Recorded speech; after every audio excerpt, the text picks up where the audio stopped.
ce qui gît près du cœur, il est seul avec son amour. Il n'est pire peine pour tout homme sage que de n'être pas satisfait de soi.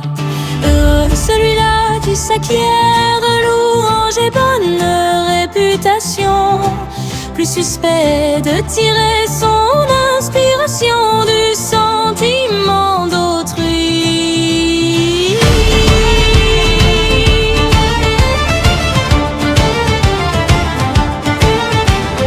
Et bienheureux celui qui de soi-même obtient louange et estime, car mauvais conseil on a souvent reçu du sein d'autrui.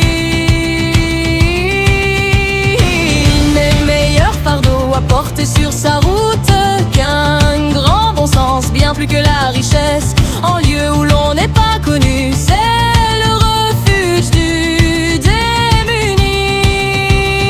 De sa sagesse on ne devrait pas se vanter, mais être sur ses gardes. Quand on est sage et taciturne, on revient chez soi. Rarement malheur advient aux sages, car on ne trouve jamais ami plus constant qu'une grande intelligence.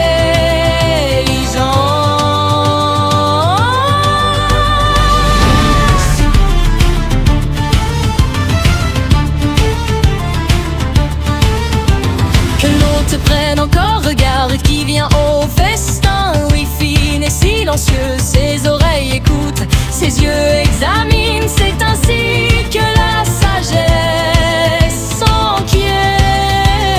Silencieux et pensif devrait être le fils du chef, et hardi au combat, joyeux et content. Chacun devrait